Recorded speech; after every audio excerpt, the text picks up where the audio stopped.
I was raised by a very special lady, my mom. And my mother used to ship us off to all the different churches, and she made us all promise not to be baptized till we were 18, so we could make the choice of our religion. And she always told me that you would know your church when you walked into it.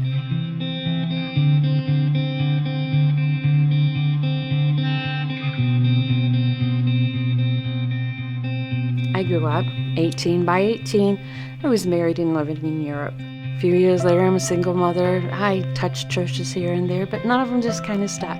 But God has always been in the background of my life. He's always been there for me. He just wasn't right by my side or in front of me or leading me or anything, but he's always been there. I went to live with my daughter, and we wound up living in Cedar Springs, where I met two terrific ladies from Local Impact. I came over to check out this church. And when I walked into this church, I was a little nervous, big. I don't like crowds. And before the first sermon was over, I was in tears.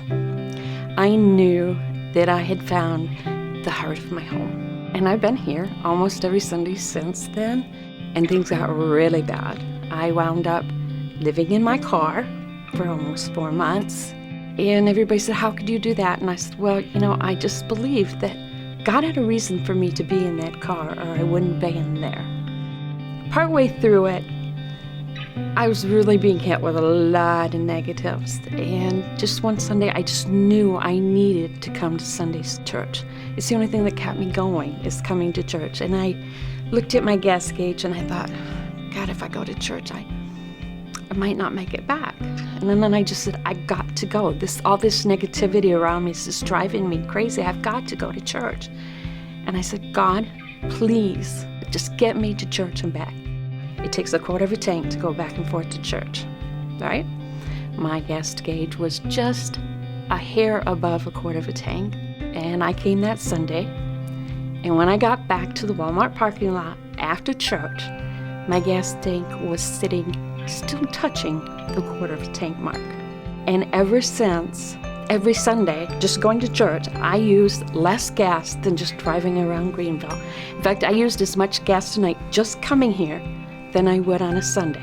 So I know that God wants me here because He helps me in every way to get here on Sundays.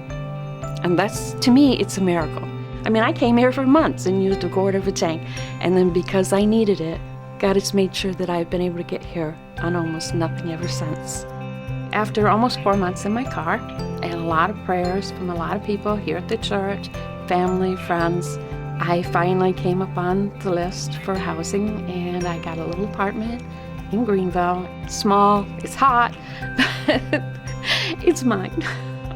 And I am so thankful for that. But I knew that sooner or later, God would get me in there. Like I said, He's always been in the background of my life, but I don't want Him in the background anymore. I want Him front and center in my life. And I know He has a plan for me, and I know I'm old, but I can't wait to find out what that plan is. I think I'm ready to be one of God's children and to do whatever it is He wants me to do with the rest of my life. My name is Deborah Nash, and this is my story.